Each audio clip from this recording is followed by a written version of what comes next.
네, 안녕하세요. 저는 김예진이고요. 오늘 워크샵 헤테로지니어스 트리트먼트 이펙트 에스티메이션을 담당을 하고 있습니다. 작년에도 비슷한 세션이 있었고 그때도 발표를 했었는데 이렇게 또 초청해 주셔서 굉장히 감사드리고요. 어, 진행해 보도록 하겠습니다. 하기 전에 일단 제 소개를 간단히 드리자면 저는 지금 현재 유니버시티 오브 텍사스 헬스 사이언스 센터에 있고 거기서 조교수로 일하고 있고 제 백그라운드는 학사는 저 산업공학을 전공했고 포항대에서 산업공학을 전공했고 박사는 포항대에서 컴퓨터공학을 전공을 했습니다. 데이터 마이닝, 머신러닝을 했고요. 그래서 오늘 튜토리얼을 준비를 했는데 튜토리얼 또는 뭐 리뷰라고 볼 수 있겠죠. 이걸 준비했는데 아마 머신러닝 전공자의 관점에서 본 non-parametric heterogeneous treatment effect이라고 보시면 될 것 같아요. 그리고 이 메소돌로지의 어플리케이션 에리아로는 헬스케어 데이터에서도 약물 개발이라고 보시면 되겠습니다. 그래서 오늘 지금 시간이 8시 49분, 8시 50분인데 한 9시 반을 목표로 해보려고 하고요. 구성은 일단 먼저 이 그 헬스케어 쪽에서 자주 맞닥뜨리는 모티베이팅 example를 먼저 소개해드리고 뭐 average treatment effect은 이미 여러분도 잘 알고 계시겠지만 간단히 그냥 리캡하는 자리가 있고요. 그 다음에 heterogeneous treatment effect에 대해서 방법론을 위주로 소개를 하려고 합니다. 그러니까 방법론이 여러 가지가 있고 그걸 비교하는 벤치마크 익스페리먼트를 좀 소개해드리고 모델링 초이스에서 좀 디스커션 나눠보는 시간을 갖도록 하겠습니다. 그래서 그렇게 40분이 그렇게 구성이 될 것 같고요. 그럼 시작을 하도록 하겠습니다. 일단 제가 지금 속한 곳이 바이오메디컬 인포메틱스인데 이 바이오메디컬 인포메틱스에서 가장 어떻게 보면 핫한 가장 큰 주제라고 볼 수 있을 것 같아요. 약물 개발입니다. 그러니까 우리가 아프면 보통 병원에 가죠. 병원에 가면 약을 처방해 줍니다. 약국에 가면 약이 있죠. 그럼 그 약국 선반에 있는 그 약들이 어떻게 그 선반까지 들어갔느냐를 보면은 뒤에서 제약회사들이 약을 만들어요. 그 과정이 굉장히 비쌉니다. 그러니까 뭐 지금 예시로 지금 두 가지를 들고 왔는데요. 일단 드누보라고 해서 정말 가장 기본 화학 물질에서부터 약물을 만드는 과정이 있고 어느 정도 만들어진 화학 물질을 다른 약물에다가 리퍼포징하는 경우도 있습니다. 네, 이게 주요 그 약물 개발 분야인데 그 약물 개발 그 프로세스를 보면은 가장 먼저 뭐 타겟을 아이덴티파이하고 그 다음에 세포 실험하고 동물 실험하고 가장 마지막 단계가 사람 실험입니다. 사람에게 테스트해보고 안전한지 아니면 효과가 있는지를 테스트하는 게 가장 마지막 임상 시험 단계입니다. 그래서 뭐 여러 가지 과정이 있는데 그 중에서 제일 어떻게 보면 중요하고 위험하고 어떻게 보면 또 그 어프로벌의 문턱에 있는 과정이라고 볼 수 있겠죠. 이 임상 실험이. 근데 임상 시험에는 뭐 임상시험에도 좀 더 자세히 말씀드리자면은, 그러니까 우리에게는 좀 이렇게 익숙하지 않은 컨셉 같지만 사실 여기 주변에 굉장히 임상시험을 많이 볼 수가 있습니다. 제가, 이게 작년에 썼던 예시긴 한데, 제가 한국에서 출퇴근할 때는 굉장히 임상시험 모집한다는 광고가 많았었는데, 요즘도 그런지 모르겠어요. 근데 임상시험 광고를 잘 보시면은 이러이러한 조건을 충족하신 몇 살부터 몇 세까지의 어떤 뭐 건강한 성인 남자분, 건강한 성인 여자분, 아니면 뭐 65세 노인분, 모집합니다. 라는 광고가 있고 이 광고를 따라가면은 병원에 가게 될 거예요. 병원에 가서 엘리지빌티 크라이테리아 얼마나 충족을 하는지 본 다음에 그럼 넌 좀 적합하다. 그러면 트라이얼 파티시펜트가 될 수가 있는 거죠. 그래서 내가 만약에 임상시험에 참가하게 됐다라고 하게 된다면 어떤 일이 일어나냐. 사람을 반반씩 나눕니다. 랜덤리 나눕니다. 그 사람들의 컨파운딩 베리어블을 보고 그거를 랜덤리 트리트먼트 그룹과 플라시보 그룹, 미약 그룹에 어사인을 한 다음에 약을 주겠죠? 시간이 지난 다음에 아웃컴이 어떤지 비교를 합니다. 그래서 만약에 어떤 약물을 줬는데 약물을 준 그룹에서 아웃컴이 더 좋았다. 뭐 나쁜 프로테인이 줄어들었다. 이러면 그 약물이 이 아웃컴에 대한 인과관계가 있다라고 볼 수 있는 거죠.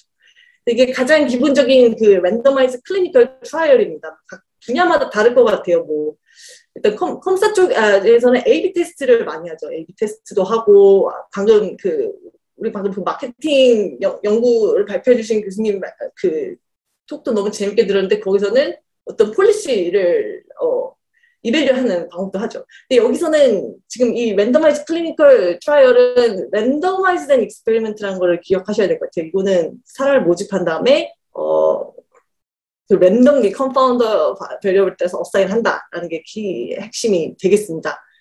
근데 문제는 이게 굉장히 비쌉니다. 사람 뭐 몇백억 들 때도 있고요. 최소 몇 년이 걸릴 때도 있고요. 그래서 스케일업 하지 않죠.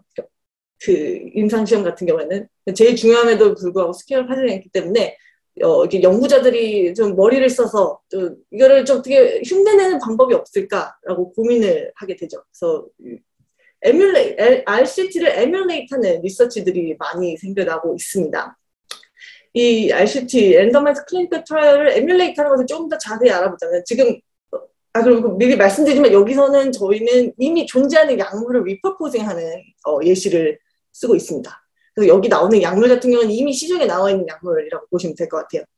지금 여기 예시로 랜더마이즈 클리니컬 하나를 들고 왔는데 몬테루카스트라는 약물이 있습니다. 이 약물을 먹은 트리트먼트 그룹과 약물을 먹지 않은 위아 플라시보 그룹이 존재하겠죠. 근데 우리가 이거를 에뮬레이트를 하고 싶어요. 그러면은 보통 어떻게 하냐면은 의료 데이터를 불러옵니다. 의료 데이터라고 한다면은 우리 병원에 가고 어떤 다이그노시스 어떤 진단을 받고 어떤 메디케이션을 프리스크라이브 받고 어떤 프로시저를 했고 랩 테스트를 해서 어떤 업노멀티가 있었고 각종 헬스케어 어드미니스트레이션에 필요한 데이터들이 저장되어 있는 데이터가 있어요. 뭐 EMR, EHR도 있고 아니면 보험 클레임 데이터도 있을 수 있고 그런 데이터에서 원하는 사람들 코호트를 좀 뽑아냅니다. 그러니까 예를 들어서 우리가 지금 관심 있는 게 몬테루카스다. 나는 이 몬테루카스의 그 트리트먼트 이펙을 보고 싶다. 이 몬테루카스가 알츠하이머, 지금 알츠하이머를 방금 예를 들었는데 알츠하이머 온셋에 미치는 영향, 이 코즈 관계를 알고 싶다. 라고 한다면 그거와 관련된 사람을 이렇게 쭉 뽑아냅니다. 몬테루카스를 복용했던 사람들 이렇게 모아서 이렇게 한 그룹. 그 다음에 우리가 플라시보라고 정의한 약물을 복용한 사람들을 모아서 이렇게 한 그룹.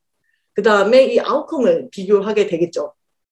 근데 지금 이 그림에서 보면은 굉장히 아웃컴이 큰 차이가 없죠. 아무 관계가 없는 걸까? 지금 여기서 우리가 감가하고 있는 게 바로 셀렉션 바이어스입니다. 지금 이 두 그룹을 비교를 하자면은 이거는 풀리 랜더마이즈 된 데이터고 이거는 업적 데이터에서 가져온 거기 때문에 컨파운딩 바이 인디케이션이 발생할 수밖에 없습니다. 뭐 예를 들자면은 지금 이 몬테루카스를 복용한 트리트먼트 그룹에 빨간 성향의 사람이 많고 이 스탠다드 케어 플라시보라고 정의한 약물을 복용한 사람들 중에서는 파란 성향의 사람들이 많죠. 그렇기 때문에 두 개 애플 투 애플 비교가 아니라는 것을 알 수가 있습니다. 지금 셀렉션 바이어스가 생겼죠. 이거를 제가 이 그래프를 보면서 좀 말씀드리면 쉬울 것 같아요. 지금 이게 랜더마이즈 클리니컬 트라이얼이고 이게 에뮬레이티드 랜더마이즈 클리니컬 트라이얼인데 RCT 같은 경우에는 풀리 랜더마이즈 됐기 때문에 컨파운딩 베리어블이 트리트먼트 어사이먼트에 조금 더 영향을 미치지 않습니다. 하지만 우리 리얼월드 데이터에서 코호트를 뽑아왔을 때는 컨파운딩 베리어블이 굉장히 심한 영향을 미치잖아요. 사람들은 이 몬테루카스트라는 약물을 랜덤리 복용한 게 아니라 아파서 복용한 거잖아요. 이게 천식약이거든요. 천식이 있기 때문에 이런 만성 인플레이메이션이 있기 때문에 몬테루카스트를 복용한 것이죠.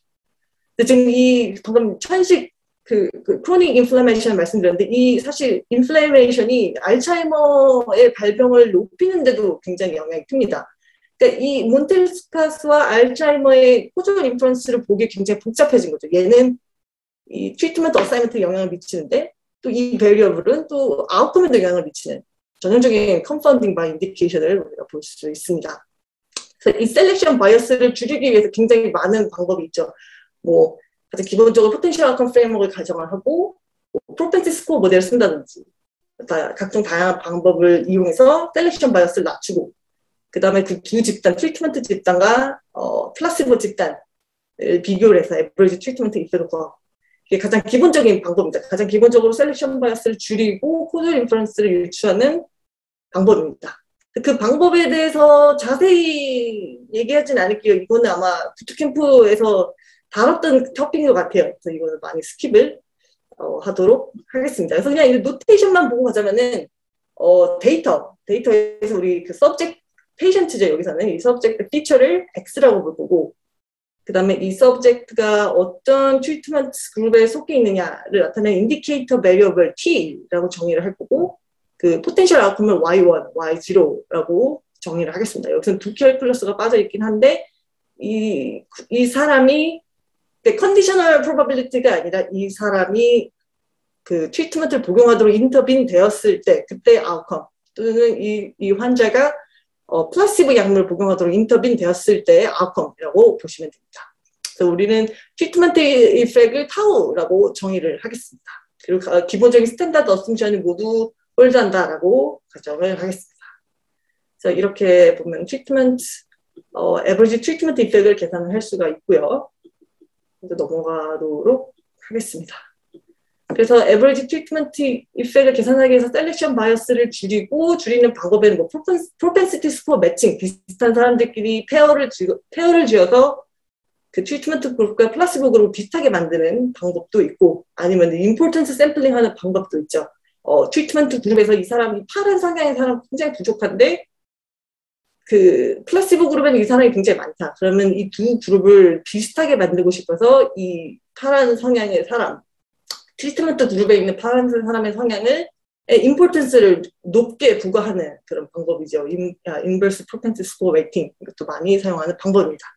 그래서 여기까지가 에버리지 트리트먼트 이펙트를 리캡한 내용이고요. 그 다음에 이렇게 하면 에버리지 트리트먼트 이펙트를 구할 수가 있죠. 근데 우리의 포커스는 지금 헤테로지니티에 있습니다. 그러니까 지금 에버리지 트리트먼트 이펙트라는 게 사실 한 인터벤션, 하나의 약물, 이 모든 사람에게 다 잘 될 것이다 라는 것을 가정을 하는 건데 사실 그렇지가 않습니다.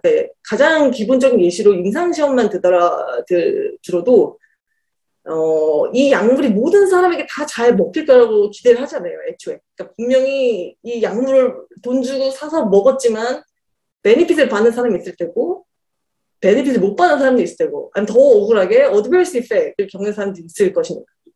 우리의 가정은 모든 사람, 지금 사람의 스펙트럼이 굉장히 넓은데 그 사람들의 트리트먼트 이펙이 모두 컨스턴트하게 일정할 것이다 라고 가정을 했지만 그리고 그 밸류가 에버리지 트리트먼트 이펙일 것이다 라고 가정을 했지만 사실 사람별로 다 다르다는 거죠. 어떤 사람은 트리트먼트 이펙이 below average일 수도 있고 어떤 사람은 above average일 수도 있고 굉장히 디스트리뷰션이 다르다는 게 기본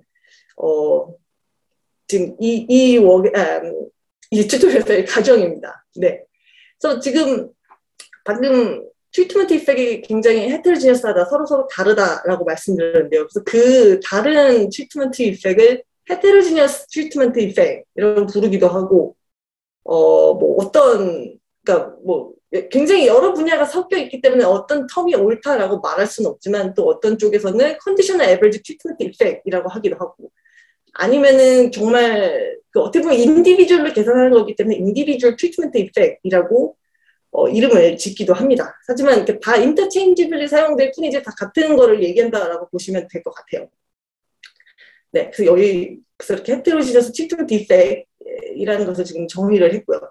자, 그러면 이 헤테로지니어스 트리트먼트 이펙을 어떻게 에스티메이트 하냐라는 게 다음 토픽입니다. 그래서 여러 가지 방법론에 대해서 좀 디스커스를 해보려고 해요. 일단 방법론 본격적으로 들어가기 전에 좀 방법론을 좀 클래시파이를 했거든요. 어떨 때 어떤 방법론을 쓰고 방법론을 구분하자면 어떨까라는 그 생각에서 좀 구분을 해왔습니다. 일단 크게 두 가지로 나뉘어요. 이 데이터, 내가 가지고 있는 데이터가 랜더마이즈 데이터냐 아니면은 observational 데이터냐. 그러니까 이 데이터가 실험을 통해서 A/B 테스트나 랜더마이즈 클리니컬 트라이얼 등을 통해서 얻은 데이터냐 아니면 그냥 우리가 일상생활에서 가지고 있는 그런 그냥 데이터냐에 따라서 다를 수가 있고 또 그 트리트먼트 이펙이 헤테로지니어스라고 했는데 과연 어떤 베리어블에 의해서 트리트먼트 이펙이 헤테로지니어스하냐라는 그런 가설이 있다면은 가설 기반 메소드를 쓸 수 있고요. 가설이 없다고 하다면 가설을 제너레이트하는 방법을 쓸 수가 있습니다. 근데 가장 첫 번째로 랜더마이즈 데이터에서 우리가 만약에 하이퍼세시스가 있다라고 하면은 그때 그냥 하이퍼세시스 테스팅을 하면 됩니다. 굵직굵직한 임상시험 페이퍼를 보시면은 항상 마지막에 캐비엣 섹션으로 들어간 게 있죠. 우리가 서브그룹 어널리시스를 했는데 이 약물이 전체 그룹에서는 시그니피컨트한 트리트먼트 이펙이 없어도 어떤 서브그룹에서는 좋았다라는 그 섹션이 항상 들어가거든요. 그게 이거에 해당되는 것입니다. 서브그룹 애널리시스가. 그다음 이 메소드를 보자면은 observational 데이터에서 하이포테시스가 있을 때, 이럴 때는 주로 우리가 한 게 뭐냐면은 셀렉션 바이어스 없애고, 그다음에 하이포테시스에 따라서 테스팅을 하면 됩니다. 예를 들어 나는 이 약물이 나이가 65세 이상일 때, 나이가 65세 미만일 때 이 트리트먼트 이펙이 다를 것 같다라고 가정을 한다면, 그게 그 차이가 정말 시그니피컨트한지를 하이포테시스 테스팅하면 됩니다. 하이포테시스가 있을 때는 이런 식으로 가면 되고, 하이포테시스가 없을 때는 조금 더 컴퓨테이셔널리 챌린지해지죠. 그러니까 하이포테시스라는 게 어떤 베리어블이잖아요. 어떤 베리어블에 의해서 트리트먼트 이펙이 바뀔지를 가정을 한 건데, 그게 없다고 하면 모든 베리어블을 다 봐야 됩니다. 일단 랜더마이즈 데이터에서는 가장 많이 쓰는 방법이 코절 트리, 코절 포레스트 이런 방법이 있고요. 이거는 정말 간단히 말씀드리자면은 여러 가지 베리어블들이 있을 때 이 베리어블을 하나 선택해서 두 그룹으로 나눠요. 스플릿을 합니다. 모두 스플릿을 하는데, 이 왼쪽 그룹, 오른쪽 그룹이 그들의 그 트리트먼트 이펙트 디스트리뷰션이 맥시마이즈 되도록 하게 하는 방법입니다. 뭐 다른 분야에서는 omnipt tree라고도 많이 쓰는 것 같아요. 근데 메소돌로지 뜯어보면 결국은 같은데 뭐 약간의 용어가 조금씩 다르죠. 네. 그 다음에 마지막으로 볼 것이 지금 observational 데이터에서 하이포테시스가 없을 때의 문제입니다. 제가 지금 설명해 드리려고 하는 메소돌로지가 여기에 해당되는 것들이고요. 이 메소돌로지에서도 뭐 여러 가지 굉장히 많은 방법인데, 그중에서 저는 non-parametric 메소드에 초점을 맞춰서 설명해 드리도록 하겠습니다. 네, 뭐 한 가지 더 얘기를 하자면, 지금 하이포테시스가 없기 때문에 모든 베리어블들을 한꺼번에 봐야 되고, 베리어블들의 개수가 예를 들어 n개라고 하면 그 베리어블 컴비네이션이 익스포넨셜이잖아요. 2 to the n. 그렇기 때문에 여기서는 어떤 그러니까 하이포테시스 테스팅이 아니라 여러 가지 베리어블들 한 번에 종합해서 볼 수 있는 머신러닝 모델링이 들어갈 수밖에 없어지는 거죠. 그래서 이렇게 넘어간다고 보시면 될 것 같아요. 첫 번째로 하이포테시스 테스팅에서 시작해서 뭐 없었을 때는 이런 스플릿을 가고, 만약에 그게 더 안 된다, 베리어블 개수가 너무 많아서 하이포테시스 테스팅은 안 된다, 그럼 하이포테시스를 제너레이트 하자, 머신러닝을 넘어간다라고 보시면 될 것 같습니다. 그래서 여러 가지 방법이 있는데 그중에서 대표적으로 몇 가지만 가져왔습니다. 세미 파라메트릭 메소드, non 파라메트릭 메소드인데요. 일단 데이터를 보면서 말씀드리는 게 가장 편할 것 같아요. 일단 하이레벨 오버뷰부터 먼저 보는 게 좋을 것 같습니다. 지금 이게 데이터입니다. 이게 각 로가 환자고요. 이건 피처입니다. 에이지부터 뭐 하이퍼텐션이 있냐 없냐. 여기까지 피처, 태블로 데이터라고 보시면 돼요. 그 다음에 트리트먼트 그룹을 나타내는 트리트먼트 인디케이터가 있습니다. 이게 또 베리어블이죠. 그 다음에 아웃컴이 있는데, 만약에 이 환자가 만약에 트리트먼트 그룹에 속한다라고 한다면 그 환자의 팩추얼 아웃컴은 Y1이 되겠죠. 여기 Y1은 관찰할 수 있게 될 테고, 이건 관찰할 수 있는 밸류고요. 만약에 이 환자가 트리트먼트 그룹이 아니라 플라시보 그룹에 속한다, 그러면 그때 관찰한 아웃컴은 Y0가 되겠죠. 그 다음에 Y1이 카운터 팩추얼 아웃컴이 될 것입니다. 각 환자들별로 이렇게 아웃컴이 존재하고, 결국 트리트먼트 이펙은 이 두 값의 차이니까 결국엔 이 언노운 밸류를 알아내는 것이 그 individual treatment effect, heterogeneous treatment effect을 에스티메이트하는 키가 되겠습니다. 그래서 일단 아까 말씀드렸던 베리어블들의 개수가 굉장히 많고, 그거를 다 케이스 바이 하나하나씩 볼 수 없기 때문에 우리는 슈퍼바이즈 모델을 데리고 와서 이 베리어블 X를 애그리게이트하는, 어떻게 보면 이 X를 통해서 컨텍스트를 유추할 수 있는 어떤 싱글 밸류를 인포하게 되죠. 어떤 것을 인포하게 되냐, 이런 피처가 주어졌을 때 이 사람이 어떤 트리트먼트에 속할지 이 스텝 1을 인포할 수 있게 되고요. 이때는 뭐 슈퍼바이즈 모델을 쓰면 되겠죠. 그 다음에 두 번째로는 이 피처가 주어졌을 때 아웃컴이 무엇인지 하는 프리딕션 모델을 또 만들 수가 있겠죠. 여기서 슈퍼바이즈 모델, 뭐 프리딕션 모델, 뭐 아웃컴이 디스크리시면 클래시피케이션, 아니면 아웃컴이나 트리트먼트가 컨티뉴스 베이스면 리그레이션, 이런 식으로 골라서 쓰면 되겠죠. 네, 그래서 이 피처를 가지고 컨텍스트를 런합니다. 그 런한 컨텍스트를 가지고 그 다음에 트리트먼트 이펙을 에스티메이트 하게 됩니다. 그런데 이 밸류들을 가지고 이 런한 컨텍스트 밸류들을 가지고 어떻게 트리트먼트 이펙을 에스티메이트 하느냐. 일단 세미 파라메틱 메소드에서는 이거를 코에피션트 런하는 걸로 하고요. 아니면 정말 non parametric 메소드 같은 경우에서는 missing value imputation으로 가게 됩니다. 크게 두 가닥이라고 보시면 될 것 같아요. 그러면 이제 방법을 하나씩 보면 좋을 것 같은데, 가장 첫 번째로, 네, 방금 지나갔죠. 가장 첫 번째로 더블 머신 러닝에 대해서 말씀드리고, 그 다음 메타러너, 그 다음에 레프레젠테이션 러닝 메소드에 대해서 좀 리캡을 하고 벤치마크 익스페리먼트를 알아보도록 하겠습니다. 네, 가장 먼저 더블 머신 러닝인데, 사실 이 더블 머신 러닝을 가져온 이유는 어떻게 보면 이 메소드가 시조인 것 같아요. 그러니까 이 메소드가 파라메트릭에서 세미 파라메트릭으로 넘어가는 것을 보여줬고, 이거에 대한 팔로잉 워크로 이제 non 파라메트릭으로 넘어가는 그런 추세를 보이고 있기 때문에 이 워크를 가져왔습니다. 이거는 뭐 정말 그냥 간단히 말씀드리자면은 아웃컴은 다음과 같은 파라메트릭, 세미 파라메트릭 모델을 따르고, 여기서 보면 트리트먼트 이펙이라고 하는 타워가 펑션 오브 x인 것을 볼 수 있죠. x에 따라서 바뀌는 값이라는 것을 알 수가 있습니다.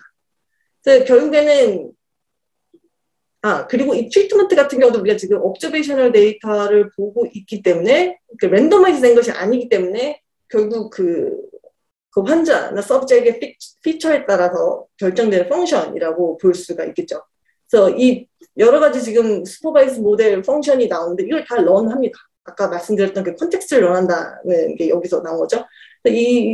여기다 익스펙테이션을 취해서 이 값을 런하고 슈퍼바이즈 모델을 런하고 그 다음에 업저브된 밸류에다 빼면은 결국 이 이퀴션이 나오게 되고요. 결국 이것도 이 업저브된 밸류고 에스티메이트된 밸류. 이 t도 업저브된 밸류고 이것도 에스티메이트된 밸류이기 때문에 결국에 타워 x를 쉽게 에스티메이트 할 수가 있습니다. 리스트 스퀘어로 풀면 간단하겠죠. 여기서 이 메소드의 장단점을 좀 짚고 넘어가면 좋을 것 같아요. 일단 이 파라메틱 폼에서 이 세미 파라메틱 폼에서 볼 수 있는 것처럼 t가 어떤 제약도 없어요. 그러니까 이 t가 꼭 디스크릿일 필요가 없어요. 컨티뉴스든 디스크릿 밸류든 상관이 없습니다. 이게 굉장히 큰 장점이 되겠고요. 그 다음에 당연히 스태티스틱 메소드에 기반한 거기 때문에 theoretical한 컨피던스 인터벌 언제나 존재한다는 거. 그게 큰 장점이 되겠습니다. 그리고 여기서 한 가지 베리에이션을 말씀드리자면은 지금 이렇게 얻은 이퀘이션을 지금 리스트 스퀘어로 풀었는데 이 리스트 스퀘어로 푸는 게 아니라 또 다른 어비추얼리의 슈퍼바이즈 모델을 가지고 와서 타워 x를 인포할 수가 있거든요. 좀 더 플렉서빌리티를 주는 거죠. 그 모델을 우리가 R 러너라고 부르게 됩니다. 그래서 여기까지 더블 머신일 것 같고요. 그 다음에 이제 메타러너로 넘어가면 좋을 것 같아요. 메타러너부터는 non 파라메트릭입니다. 이거는 정말 임퓨테이션이라고 보시면 될 것 같아요. 믹싱 밸류 임퓨테이션이라고 보시면 될 것 같아요. 그래서 지금 메타러너도 이 페이퍼가 지금 2018년에 퍼블리시 됐는데 사실 더 일찍 나왔거든요. 아카이브 페이퍼인데 이 페이퍼가 나오고 유명한 패키지도 많이 나오고 여기서 팔로잉 워크도 많이 나오고 어떻게 보면 이것도 굉장히 문을 여는 페이퍼가 아니었나 생각이 들어요. 보면은 메소드는 생각보다 간단합니다. 그러니까 그 헤테로지너스 트리트먼트 이펙을 에스티메이션 하는 문제를 여러 단계로 쪼개요. 여러 단계를 쪼갠 다음에 각 단계마다 내가 원하는 밸류를 얻기 위해서 에스티메이트하고 그 에스티메이트한 밸류 위에다가 또 다시 에스티메이션 하는 그런 과정입니다. 굉장히 플렉서블합니다. 뭐 파라메트릭 어썸션이 전혀 없고요. 그냥 아비트러리 슈퍼바이즈 모델로 굴러가는 모델이고 단점은 디스크릿 트리트먼트에만 가능하다는 거. 그게 가장 큰 단점이 될 것 같네요. 메소드에서 좀 더 자세히 보도록 하겠습니다. 일단 그 메타러너 이 페이퍼, 품절 페이퍼에서 소개된 메타러너 세 가지인데 싱글 러너, 투 러너, 엑스 러너입니다. 싱글 러너만 보자면 가장 간단하게 이 트리트먼트 그 인디케이터를 하나의 베리어블로 보는 거예요. 그러니까 피처 X와 같은 동급으로 보게 되는 거죠. 그래서 결국 X와 T를 하나의 인풋으로 보는 슈퍼바이즈 모델을 만들고 그 모델에서 그 T를 1으로 두고 T를 0로 두고 즉 트리트먼트 그룹 플러스 먹으로 이렇게 든 다음에 그 두 값의 차이를 계산하는 거. 그렇게 해서 트리트먼트 이펙을 에스티메이트하는 방법이 S러너이고요. 그 다음에 T러너, T러너라고 부르죠. 이거는 어떻게 하는 거냐면은 그룹을 그냥 아예 나눠서 봅니다. 그러니까 트리트먼트 그룹 따로, 플라시보 그룹 따로. 그 트리트먼트 그룹에서 그 피처가 주어졌을 때 그때 아웃컴 Y1을 에스티메이트하는 모델을 하나 만들고, 그 다음에 플라시보 그룹에서 Y0를 에스티메이트하는 모델을 하나 만들고, 따로따로 만드는 거죠. 따로따로 만든 다음에 이걸 그라운드 트루스, 그 그라운드 트루스라고 생각하고 그 밸류들을 그 에스티메이트한 밸류를 뺀 거, 그게 트리트먼트 이펙이다 라고 한 게 T러너가 되겠습니다. 그 다음에 마지막 페이퍼에서 나온 메타러는 X러너인데요. 비슷합니다. T러너랑 똑같은데 마지막에 한두 가지 스텝이 좀 더 추가됐어요. 각 그룹 나누고 각 그룹에서 아웃컴 프리딕션 모델 만들고 그 모델을 이용해서 카운터팩추얼 아웃컴을 임퓨트하고, 임퓨트한 그 카운터팩추얼 아웃컴과 팩추얼 아웃컴을 차이를 빼서 수도 그라운드 트루스를 만듭니다. 그럼 그 수도 그라운드 트루스에 대해서 다시 트리트먼트 이펙 에스티메이션 모델을 만듭니다. 타우 X라는 펑션이 새로 지금 런 되게 되죠. 그 다음에 이 두 개를 웨이티드 썸을 합니다. 그게 X러너입니다. 보시면 아시겠지만 여기서 지금 셀렉션 바이어스를 다이렉트리 핸들하는 게 없어요. 사실 여기서는 좀 다르죠. 저쪽 모델이랑. 이게 메타러너가 될 것 같고요. 이 페이퍼에서는 여러 가지 시뮬레이션을 해봤는데 어떤 메소드가 제일 좋냐라고 했을 때 자기네들이 프로포즈한 X러너가 제일 좋았다라는 시뮬레이션 결과도 있습니다. 자, 여기까지가 메타러너이고요. 그 다음에 볼 때 밸런스드 레프레젠테이션 러닝, 그냥 레프레젠테이션 러닝이라도 봐도 될 것 같아요. 이 메소드의 가장 첫 번째 모델을 보면은 그 이후 어떻게 메소드가 이볼브했는지를 볼 수 있기 때문에 가장 첫 번째 모델부터 보도록 하겠습니다. 지금 이름에서 볼 수 있듯이 뉴럴 네트워크를 사용을 했고요. 뉴럴 네트워크가 결국에는 펑션 어프록시메이트잖아요. 내가 원하는 인풋이 있고 아웃풋이 있고 내가 원하는 로스 펑션, 오브젝티브가 있을 때 그거에 맞도록 어떤 펑션 어프록시메이트 하는 방법이기 때문에 모델을 이렇게 디자인합니다. 지금 하나씩 보면은 일단 이 X가 patient feature X 이렇게 되고요. 이 X를 파이 X로 represent 합니다.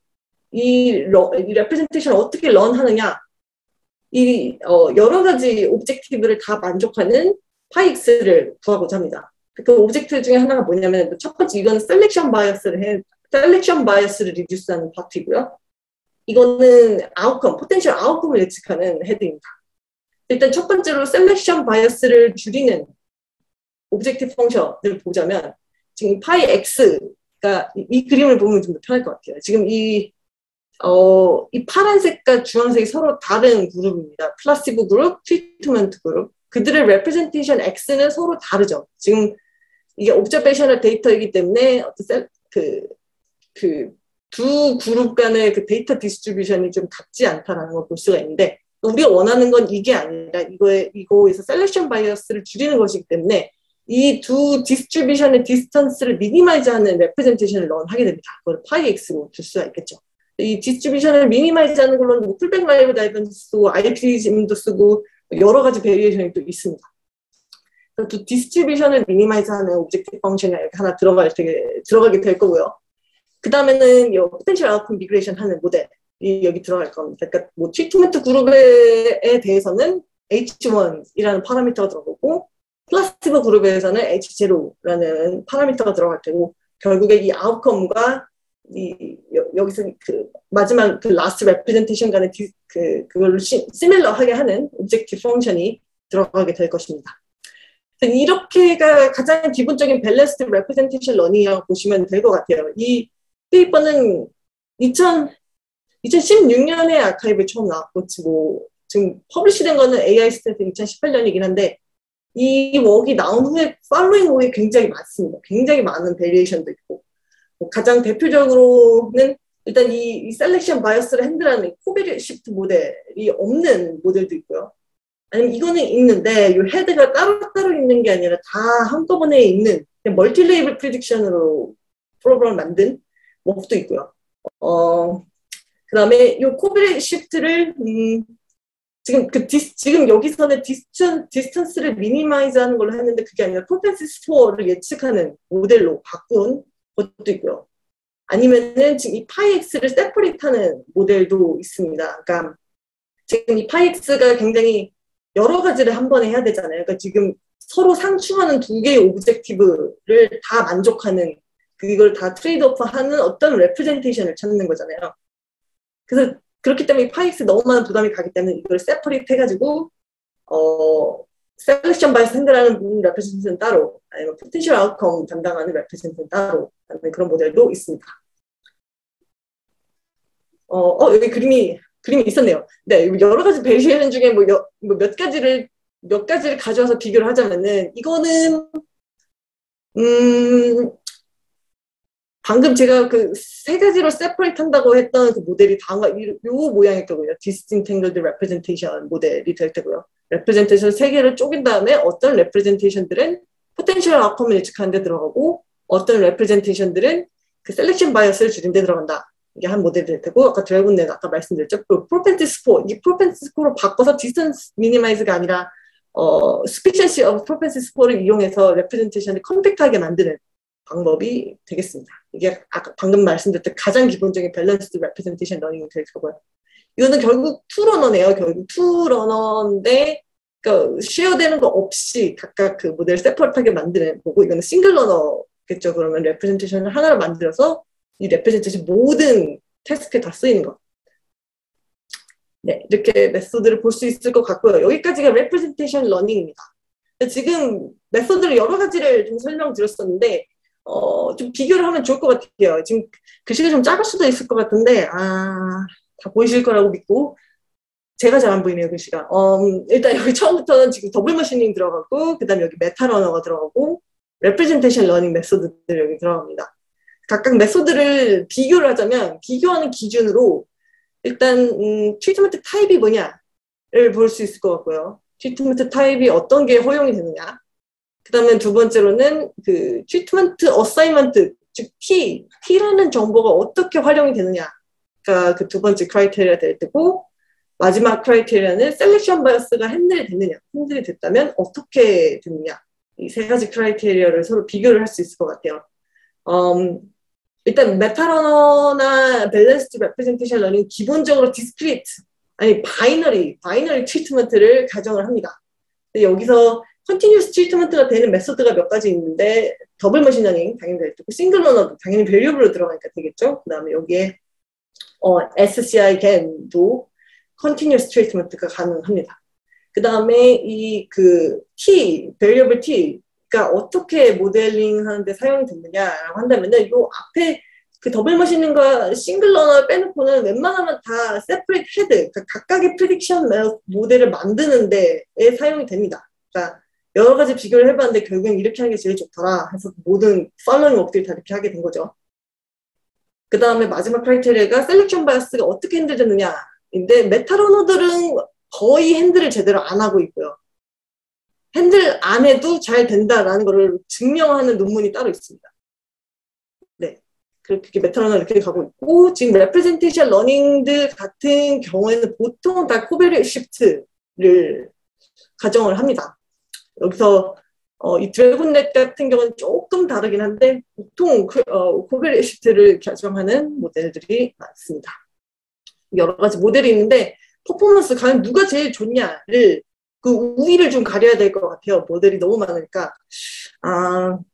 근데 여기서 한 가지 말씀드리자면은 이밸류에이션이 굉장히 힘듭니다. 왜냐면 그라운드 트루스가 없기 때문에 평행 우주가 존재하는 카운터 팩처를 제대로 옵저브 할 수 있다면 상관없겠지만 그게 아니니까 굉장히 어렵죠. 그래서 사람들이 뭐 각종 방법을 이용해서 이밸류에이션 하는데 가장 대표적인 방법이 뭐 empirically 로버스트네스를 측정하는 방법이 있어요. 그러니까 데이터를 스플릿한 다음에 이 모델을 요 데이터에 어플라이 했을 때, 아니 저 데이터에 어플라이 했을 때 그때 아웃컴들이 서로 얼마나 비슷하냐 비교하는 게 있고 아니면 PHE value를 estimate 하는 경우가 있어요. ground truth PH는 없지만 이 ground truth PH와 내가 estimate 한 그 heterogeneous treatment effect 간의 관계를 펑션으로 만든 다음에 그거를 펑션 익스펜전을 해서 뭐 extrapolated goodness of fit이라고 비율을 들어서 말씀드릴 수 있을 것 같네요. 네, 그런 이밸류에이션 매저가 있고요. 하지만 이것도 결국에는 empirical evaluation이기 때문에 뭐 사람들이 하는 방법 중에 하나는 그 theoretically 얼마나 에러 바운드가 타이트한지를 증명하는 방법도 있고, 네, 좀 그렇습니다. 일단 데이터를 보자면은 대부분 신세틱 데이터를 사용하지만 그래도 그나마 존재하는 마지막은 아니고 그나마 존재하는 벤치마크 데이터로 IHDP가 있습니다. 이게 한 샘플 개수가 한 100개 안팎인 걸로 알고 있어요. 근데 사람이 매뉴얼리 트리트먼트 이펙을 기입해서 가진 그라운드 트루스가 존재하는 굉장히 작은 데이터입니다. 그 데이터를 기준으로 벤치마크 익스페리먼트를 했고 이 웍에서 주장하기로는 이렇게 지금 다 랭킹이 있죠. 가장 밑에 프로페시 스코어가 있고 메타러너인데 이 슈퍼바이스 모델을 뉴럴넷을 넣었을 때, 그 다음에 그레디언트 부스팅 넣었을 때, 그 다음 트리, 뭐 코더 포레스트 같은 트리 넣었을 때, 그 다음에 랜덤 포레스트를 넣어서 메타러너 했을 때, 그 다음 밸런스드 레프레젠테이션 러닝, 그 다음 그들이 주장을 하는 가우시안 프로세스로 만든 임퓨테이션 방법, 이렇게 비교를 했는데, 사실 이 밸류가 다 엎치락뒤치락해요. 뭐 데이터마다 다르고, 신세틱 데이터일 때는 더더욱 다르고, 그리고 이게 어떻게 보면 좀 스몰 스케일이잖아요. 그러니까 우리를 가리기가 조금 어렵죠. 저희 연구실에서 했던 거를 좀 소개해 드리려고 합니다. 이제 저희가 했던 게 뭐냐면 새로운 리서치는 아니고 벤치마크 익스페리먼트를 했습니다. 여러 가지 방법론이 있는데 그 방법론 중에서 어떤 게 제일 잘 되냐, 특히 그 헬스케어 데이터에 적용했을 때 어떤 방법론이 제일 잘 되느냐를 알아보고 싶었어요. 그래서 지금 가지고 온 데이터는 메디컬 클레임 데이터입니다. 미국 60밀리언이니까 6천만 명 정도 되는 환자들의 메디컬 클레임 데이터를 가지고 와서 이걸로 타겟 트라이얼, 그러니까 에뮬레이트를 했어요. 어떤 클리니컬 트라이얼 하나를 흉내를 냈습니다. 이 흉내를 낸 트라이얼은 다한 것 같고요. 아까 처음에 말씀드렸던 그 몬테루카스 트라이얼입니다. 이 몬테루카스가 알츠하이머 온셋을 줄이는데 영향이 있느냐 없느냐를 테스트한 2020년 클리니컬 트라이얼이죠. 네, 그거를 흉내내는 에뮬레이트 타겟 트라이얼을 데이터를 이용해서 해보았습니다. 뭐 이 프레임워크를 정하는데 약간 어려움이 있긴 한데 그래도 그냥 정말 결론만 말씀드리자면은 트리트먼트로는 루크트리아닌 리셉터 안타고니스트, 그러니까 몬테루카스가 속하는 클래스의 드러그를 트리트먼트로 봤고요. 플라시보는 다른 안티 아스마 드러그를 했습니다. 그러니까 이게 약간 좀 트리키할 수 있는데 그 트리트먼트 그룹과 가장 비슷하지만 그 트리트먼트 그룹에서 속한 그 약물은 아닌 그거를 찾기 위해서 액티브한 다른 안티 아스마 드러그를 플라시보로 보았고요. 피처 같은 경우는 그 환자들이 총 인타이어 그 트레젝토리에서 존재하는 모든 빌링 코드, 모든 다이그노시스 빌링 코드를 들고 와서 그걸 피처로 사용했습니다. 그다음에 아웃컴은 알츠하이머 온셋이 될 테고요. 그래서 이 데이터를 기반으로 여러 가지 메소드를 돌렸을 때 과연 누가 좋은가를 비교를 했는데 놀라운 건지 아니면 어떻게 보면 뻔한 걸 수도 있겠는데 지금 보시면 글씨가 좀 안 보이죠? 지금 보시면 랜덤 포레스트, S런의 랜덤 포레스트가 제일 잘 되는 걸 볼 수 있어요. 뭐 두 가지 매트릭 모두 다 잘 되는 것을 볼 수 있습니다. 이게 왜 이럴까 많이 고민을 해봤는데 지금 이 이밸류에이션 하는 그 매트릭이 애초에 로버스네스를 측정하는 거죠. 그러니까 두 그룹 간의 에스티메이트된 트리트먼트 이펙이 얼마나 비슷한지. 그렇기 때문에 결국에는 모델이 베리언스가 작은 모델이 잘 될 수밖에 없거든요. 그래서 지금 뭐 메타러너 쪽에서 본다면 베리언스가 제일 작은 모델이 S러너고 S러너 중에서도 뭐 로지스틱 리그레션 말고 그냥 랜덤 포레스트가 잘 되는 걸 볼 수 있었고 그 똑같은 현상을 여기 그 레프레젠테이션 러닝에서도 볼 수 있었습니다. 뭐 지금 아까 말씀드렸던 그 가장 기본적인 밸런스 레프레젠테이션이랑 세 가지를 쪼개서 만드는 디스인탱글드 레프레젠테이션, 그 다음에 마지막에 말씀드렸던 드래곤넷인데 이 드래곤넷은 파라미터를 줄이는 게 목적이에요. 이들의 디자인 자체가. 근데 보시면 아시겠지만 퍼포먼스가 이 드래곤넷이 제일 그나마 잘 나오는 것을 볼 수가 있습니다. 결국에는 베리언스가 작은 모델이 잘 나오게 된다는 것이죠. 저희가 이거를 발견했고 지금 뭐 최신 웍들을 팔로잉하고 있는데 지금 그 파라미터 쉐어링을 통해서 그 트리트먼트 그룹과 플라시보 그룹을 비슷하게, 그러니까 어떻게 보면 디그리 오브 프리덤을 제일 낮추려고 하는 거죠. 그런 쪽으로 흘러가고 있더라고요. 어떻게 보면 뭐 어쩔 수 없는 방향인가라는 생각도 들기도 하고, 네, 그렇습니다. 그래서 이게 저희 그 benchmark 한 거고, 일단 그래서 제일 성능이 잘 나오는 모델을 들고 와서 좀 뜯어보았어요. 어떤 사람들이 과연 이 몬테루카스트의 약발이라고 해야 될까요? 약발을 제일 잘 받는가를 뜯어보기 위해서 그 모델을 가져온 다음에 그 모델의 피처 임포턴스 스코어를 계산했습니다. 샵 스코어를 계산했는데, 지금 이 글씨 어떻게 보면 잘 안 보실 수도 있을 것 같은데, 그 결론만 말씀드리자면 초록색 박스에 있는 것들이 이 밸류들이 높았을 때 그 HT, 즉 트리트먼트 이펙이 네거티브해진다라는 뜻이고, 파란색이 이 밸류가 높았을 때 HT가 증가한다라는 뜻입니다. 근데 우리 아웃컴을 온셋으로 듣잖아요. 알츠하이머 디지즈 온셋. 그래서 결국 우리가 원하는 것은 네거티브 HT입니다. 결국 이런 증상이 있던 사람들이 좀 더 약발 트리트먼트 이펙을 잘 받는다는 거고, 이런 성향이 있던 사람들이 트리트먼트 이펙을 좀 덜 받는다라고 보실 수 있을 것 같아요. 이들 간의 어떤 공통적인 패턴을 좀 보자면은 이게 other disorder of bone and cartilage랑 gout랑 inflammatory and toxic neuropathy인데 다 페리페럴한 인플라메이션이죠. 다들 인플라메이션이긴 한데, 그러니까 관절염 이런 거거든요. 그러니까 인플라메이션이긴 한데 두뇌나 심혈관 쪽이 아닌 말단 부위에서 인플라메이션이라고 볼 수가 있고요. 그래서 이 파란색 박스를 보면은 일단 나이가 많은 사람들은 그 트리트먼트 이펙이 적다. 네, 어떻게 보면 뭐 맞는 말이기도 하죠.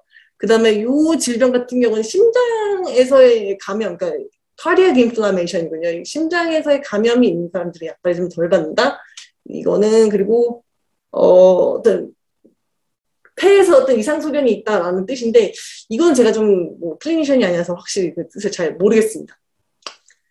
네, 그래서 이렇게 해서 모델을 뜯어봤고, 어떤 사람들이 트리트먼트 이펙을 잘 받는지에 대해서도 이렇게 그 피처 임포턴스 스코어를 통해서 어떻게 보면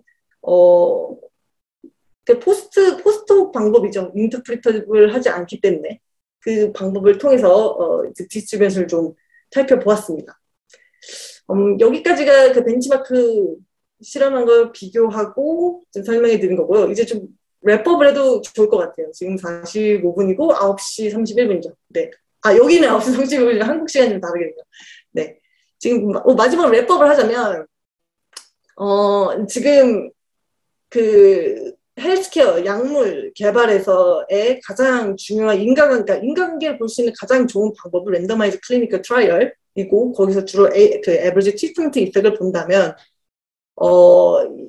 이걸 익스텐드해서 리얼월드 데이터를 가지고 흉내를 낼 수 있죠. 어떻게 보면 코절 인퍼런스 모델을 만드는 거죠. 근데 그거를 에버리지 트리트먼트 이펙으로도 볼 수가 있고, 아니면은 사람마다 각각 백그라운드가 다르기 때문에 트리트먼트 이펙이 다르다. 헤테로지너스 트리트먼트 이펙 계산할 수가 있다라고 말씀드렸고, 메소드마다 다르긴 한데 일반적으로 넌 파라메트릭 그 메소드들 같은 경우에는 하나 이렇게 리그레이션 모델로 쪼개가지고 단계 쪼개가지고 임퓨트해서 보는 경우가 많았습니다. 그리고 마지막으로 모델링 초이스에서 좀 얘기를 나눠보면 좋을 것 같은데, 자기가 가지고 있는 데이터, 자기가 가지고 있는 태스크, 목적에 따라 다 다를 것 같아요. 케이스 바이 케이스일 텐데, 일단 바이너리라고 한다면은 당연히 메타러너나 레프레젠테이션 러닝 이런 거를 고려해 볼 수가 있겠죠. 그러면 얘네들이 굉장히 비슷한데 둘 중에 뭘 선택하는 것이 좋을 것이냐, 이것도 굉장히 데이터 디펜던트한 것 같아요. 메타러너 같은 경우에는 뭐든지 넣을 수 있지만 레프레젠테이션 러닝은 그냥 정말 뉴럴 네트워크잖아요. 내 데이터가 만약에 태블러 데이터다, 스파스한 태블러 데이터다, 그럼 당연히 그레디언트 부스팅 메소드가 잘 되기 때문에 저는 메타러너를 선택을 할 것 같고요.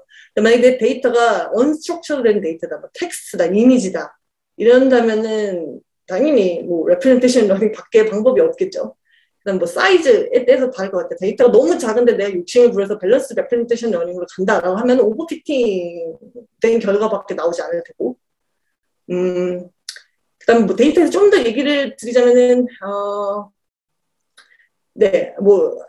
이 프레임을 정하는 것을 좀 더 얘기를 드리자면은, 일단 아까도 말씀드렸지만 플라시보를 어떻게 정하는지가 굉장히 까다로웠다라고 말씀드렸는데, 정말 그런 것 같아요. 그러니까 이 트리트먼트 이펙이라는 게 결국 두 가지를 비교해서 이거 다른 플라시보에 비교했을 때 마지널이 얼마큼 더 좋으냐를 뜻하는 건데, 플라시보 그룹을 굉장히 와일드한 전혀 다른 사람들을 들고 오면은 컨파운딩 베리어블이 너무 심할 테고, 비슷한 그룹, 비슷한 성향이지만 다른 약물을 복용한 사람들을 갖고 왔을 경우에는 그 마지널한 차이가 굉장히 적겠죠. 저희가 지금 그 몬텔카스트 그 타겟 트라이얼에서는 다른 액티브 안티아스마를 플라시보로 들고 왔는데 굉장히 작았습니다. 그 두 개 간의 그 마지널한 그 인크리즈가.